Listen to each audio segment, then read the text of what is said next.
Bueno, continuando con el proyecto de la Poke API, lo que vamos a realizar es lo siguiente. Aquí habíamos creado el dialecto, el host, el username, el password, el database, poner login. Esto es para mostrar mostrar logs de la base de datos en consola. ¿Listo? ¿Vale? Ahora lo que voy a hacer, y esto es para seleccionar el dialecto del motor de base de datos. Vale, entonces lo que voy a hacer es la información más relevante. Lo que voy a hacer es coger esto y la voy a pasar en los environments. Recuerden que habíamos configurado ya anteriormente esos environments. Entonces en la clase de hoy ahorita empezando, vamos a hacer eso, ¿ok? Para ello voy a crearme lo siguiente. Voy a copiarme todos estos nombres, los voy a copiar y los voy a pegar aquí para tenerlos como referencia. Entonces, voy a crearme una variable en mis environments que se llama db-dialect y le voy a asignar el dialecto o el valor que tenemos acá. En este caso, por ejemplo, voy a colocarle Postgres. Y de hecho, como tengo esto en doble pantalla, realmente no lo voy a ocupar ahí. Ahora, vamos a necesitar el host. Entonces voy a crearme una variable en mis environments que se llame host. Y le voy a colocar local, localhost. Así tal cual. Otra variable que voy a estar ocupando va a ser el username. Entonces, lo voy a colocar db username igual a Postgres. Otra variable que voy a estar ocupando viene siendo la contraseña. Entonces, db-password igual a, vamos a colocarle la contraseña.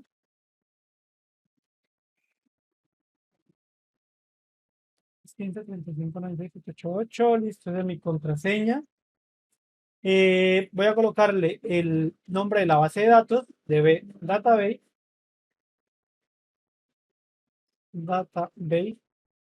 igual a Pokeapp. Así se llama mi base de datos, ¿vale? Eh, la puedo checar aquí. Aquí tengo el nombre de la base de datos, Pokeapi, es la que coloqué acá. Vale, una vez hecho esto, lo que voy a hacer es reemplazar aquí esto que está escrito de manera quemada, lo voy a colocar por los environments. Esto ya lo hemos visto en las clases. Entonces, pues ustedes ya sabrán. Process.env. Y aquí le voy a colocar db. Voy a copiarlo acá para no equivocarme. db-dialect. Y es importante, muchachos, que esto, si lo van a colocar de esta manera, no lo coloquen con un guioncito. No va a funcionar. O sea, tiene que ser guión bajo. ¿Ok? Si no, no les funciona. Vale. Y recuerden que como son variables, esto no va entre comillas. Si ustedes colocan aquí, por ejemplo, process entre comillas, les va a quedar mal porque él va a entender que lo que está escrito acá es un texto. Y recuerden que esa es una variable de entorno. Aquí vamos a colocar process.env y le vamos a pasar el dbhost. Entonces, punto dbhost. Me gusta copiarlo y pegarlo de esta forma para para no confundirme de pronto en que escribí mal un nombre. Entonces, me gusta hacerlo así, ¿vale? Y de paso, ya que estoy, voy a copiar un punto y voy a hacer esto para los demás. Para acá y para acá. ¿Listo? Entonces, en username voy a pegar username. En password voy a pegar password. Y aquí en database voy a colocar database. Y ya tenemos esto de aquí realizado. Si yo guardo y ejecuto nodemon, debería estar funcionando. Entonces, nodemon app.js. Y vemos que, vamos a ver, tenemos que el servidor está corriendo en el puerto 4000, el cual fue el puerto que establecimos. Y también vemos que tenemos una base de datos autenticada y sincronizada, lo cual me indica que esta configuración que se hizo acá se hizo de manera correcta. ¿Listo? Voy a cerrar esto y vamos a ver qué tenemos. Las rutas no las hemos creado. Los modelos solamente creamos el modelo inicial del servidor, lo cual lo tenemos acá. Está muy bien. Ahora voy a querer crearme los modelos de mi base de datos. En este caso, por ahora, voy a crearme el siguiente modelo. Voy a crearme un modelo que se va a llamar, por ejemplo, Pokémon. Entonces, Pokémon.model.js. Una vez creado, muchachos, el archivo, si ustedes recordarán, en el Notion tienen aquí esta parte de modelos en Express y SQLite. Aquí hay una breve explicación de cómo se realiza la configuración y de pronto cómo se hacen ciertas cositas o qué significa ciertas cosas. Pero si quieren más información, ya saben que en la documentación oficial pueden encontrar todo acerca de este tema.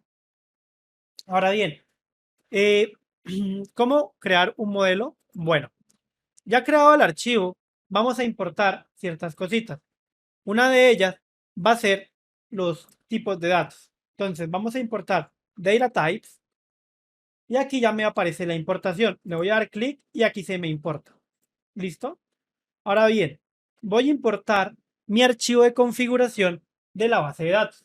Recuerden que ese archivo de configuración está dentro de la carpeta database en el archivo DB. Y aquí, muchachos, me aparece cierta, o bueno, dicha configuración. Para ello, lo que voy a realizar es lo siguiente. Voy a escribir db, que es el nombre de mi exportación. Voy a colocar control espacio y aquí me aparecerá la importación. Es importante que el archivo esté abierto en otra pestaña para que esta importación me aparezca. Si no, les aconsejo que reinicien el Visual Studio Code, es decir, que lo cierran y lo abran y intenten de nuevo. Y en llegado caso de que pues no les aparezca la importación, todo a que lo hagan a mano, ¿sí? O sea, que lo escriban ustedes mismos y lo tipen, ¿listo? Una vez ya importado ese archivo, lo que voy a hacer es lo siguiente. Voy a crearme una variable que se va a llamar Pokémon. Y muchachos, es importante que como esta va a ser la definición de un modelo, la palabra en, empiece en mayúscula. Esto es una buena práctica y ya van a ver que más adelante esa que empiece con mayúscula nos va a ayudar a diferenciar entre un modelo o no. Ahora bien, voy a escribir igual, voy a igualar eso a la definición de mi tabla o bueno, de mi modelo. Para ello utilizo db, que es el archivo de configuración. Si ustedes tuviesen otro nombre, pues colocarían ese nombre. Punto define, para definir, define. Y aquí, muchachos, entre comillas, van a colocar el nombre de, de cómo se va a llamar la tabla en mi base de datos. Aquí es importante lo siguiente. Ustedes pueden colocarlas en plural o en singular. Pero es importante que si van a crearlas en singular, todo lo creen en singular. O si los van a crear en plural, todo lo creen en plural. Esto, muchachos, va a ayudar a entender mejor las relaciones y las tablas. Entonces, es importante esta parte. ¿Listo? Dicho esto, muchachos, voy a escribir el nombre de mi tabla que se va a llamar Pokémon. A mí en lo personal me gusta trabajarlas en singular, pero bueno, eso ya es cuestión de cada quien. Y aquí voy a enviar un objeto y ese objeto va a tener la configuración de mis tablas. Es decir, yo voy a necesitar, por ejemplo, un ID de un Pokémon. Por ejemplo, un Pokémon puede tener un ID. Y realmente siempre vamos a querer colocar, en la mayoría de los casos, un ID, puesto que ese ID representa la identificación de ese registro que se está guardando.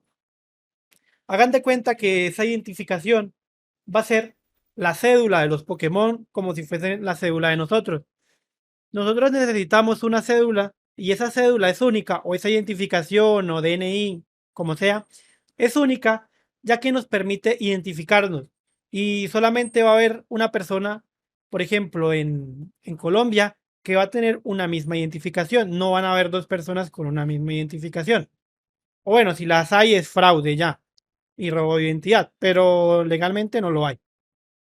Ahora bien, vamos a crearnos una identificación para cada registro de los Pokémones que se vayan creando. Y normalmente esa identificación es una llave primaria. Las llaves primarias nos sirven para decirle que esa va a ser nuestra llave de identificación, nuestra llave principal con la cual cada registro se va a identificar. Entonces, el ID vamos a decir que sea la llave primaria, por lo cual le vamos a colocar primary key en true. Ahora bien, una característica importante de esas llaves primarias es, como les dije, es que tienen que ser únicas. Y una buena manera es hacer esto autoincremental. Es decir, cada que se cree un registro, vamos a ir aumentando de uno en uno. De esa manera tener un registro, después el segundo registro, el tercero y así sucesivamente. Esto es algo autoincremental, por lo cual le vamos a decir que el autoincrement va a ser en true.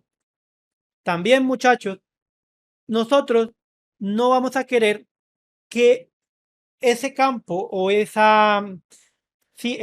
atributo de esa tabla que se llama ID sea nulo. ¿Por qué? Porque hagan de cuenta que nosotros no tenemos cédula. Va a ser un problema para el Estado identificarnos a nosotros. Lo mismo va a pasar en este caso con nuestra base de datos. Va a ser muy difícil identificar si alguien tiene o no un valor, por lo cual siempre debería tener un valor ese atributo o ese campo. Por lo cual le vamos a colocar el allow null en false. ¿Por qué? Porque aquí le estoy diciendo, permite los nulos, yo le voy a decir que no. Por eso le pongo false. Y por último, muchachos, ese tipo de dato, ID, va a ser un tipo de dato integer. Por lo cual, le voy a colocar datatypes.integer para decir que esto es un número entero, que ese ID va a ser un número entero. Por último, bueno, no por último, pero sí muy importante, vamos a necesitar el name. Ese name, muchachos, es el nombre del Pokémon. Y aquí le voy a colocar que el tipo sea un string. Y como siempre, o sea, va a ser obligatorio que este campo tenga un valor, le voy a colocar allow null en false. Ahora bien, otro valor que voy a estar ocupando va a ser la imagen de ese Pokémon. Entonces, aquí, muchachos, lo que voy a hacer es crearme el objeto, por ejemplo, img o image, sí, image, por ejemplo, y le voy a colocar lo mismo, que el tipo va a ser un string porque va a almacenar una URL y lo mismo. Aquí le voy a dejar que en true porque no sé si se han fijado en la PokeAPI, hay algunos Pokémones que no tienen imagen. Entonces, digamos que no queremos hacer eso obligatorio. Por lo cual le voy a dejar que el image, o más bien le voy a colocar el URL. A ver, no, le voy a dejar image, más bien. Sí, le voy a dejar image, que el URL va a ser, perdón, que el image va a ser true, o sea que puede ser nulo. ¿Listo? Ahora, le voy a colocar por último, ID, name, image. Le voy a colocar el status. No voy a manejarlo con status en este caso. Sería lo ideal, pero no lo quiero manejar así. Ya, con esto yo creo que ya me basta y me sobra. ¿Listo? Y entonces lo que voy a hacer ahora es exportar esta clase. Recuerden que una clase, bueno, este modelo se crea, pero hay que exportarlo para que cuando se vaya a utilizar se pueda importar. Todo lo que se va a querer importar es necesario exportarlo.